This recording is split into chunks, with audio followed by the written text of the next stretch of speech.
Imagine this. You're fast asleep when all of a sudden you're awoken. And not by your alarm clock. Your eyes open, and there's a demon sitting on your chest, pinning you down. You try to open your mouth and scream, but no sound comes out. You try to get up and run away, but you realize that you are completely immobilized. The demon is trying to suffocate you, but you can't fight back. You've awoken into your dream, and it's a nightmare. It sounds like a Stephen King movie. But it's actually a medical condition called sleep paralysis, and about half of the population has experienced the strange phenomenon at least once in their life.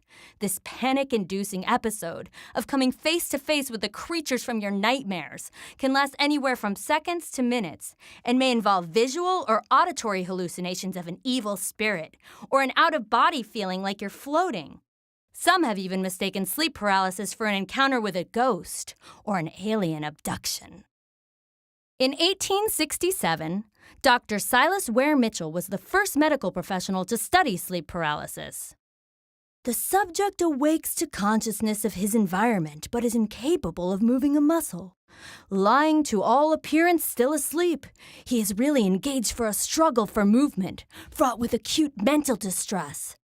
Could he but manage to stir, the spell would vanish instantly. Even though Dr. Mitchell was the first to observe patients in a state of sleep paralysis, it's so common that nearly every culture throughout time has had some kind of paranormal explanation for it. In medieval Europe, you might think that an incubus, a sex-hungry demon in male form, visited you in the night. In Scandinavia, the mare, a damned woman, is responsible for visiting sleepers and sitting on their rib cages. In Turkey, a jinn holds you down and tries to strangle you. In Thailand, Fiam bruises you while you sleep. In the southern United States, the hag comes for you. In Mexico, you can blame su brisa el muerto, the dead person, on you. In Greece, Mora sits upon your chest and tries to asphyxiate you. In Nepal, Kayak the ghost resides under the staircase. It may be easier to blame sleep paralysis on evil spirits because what's actually happening in your brain is much harder to explain.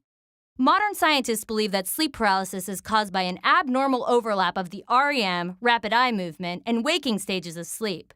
During a normal REM cycle, you're experiencing a number of sensory stimuli in the form of a dream, and your brain is unconscious and fully asleep. During your dream, special neurotransmitters are released which paralyze almost all of your muscles. That's called REM atonia.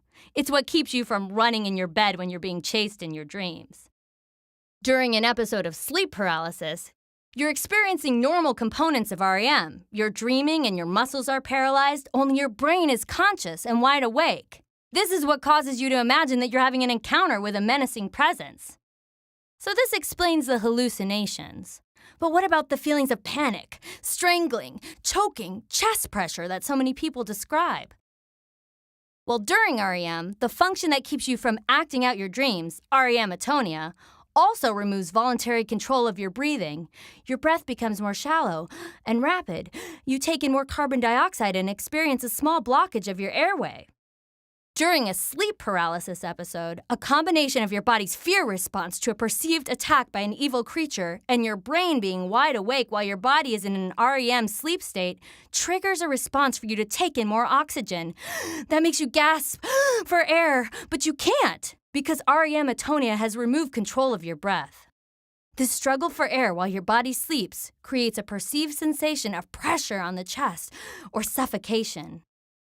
While a few people experience sleep paralysis regularly, and it may be linked to sleep disorders such as narcolepsy, many who experience an episode of sleep paralysis do so infrequently, perhaps only once in a lifetime. So you can rest easy knowing that an evil entity is not trying to haunt, possess, strangle, or suffocate you. Save that for the horror films.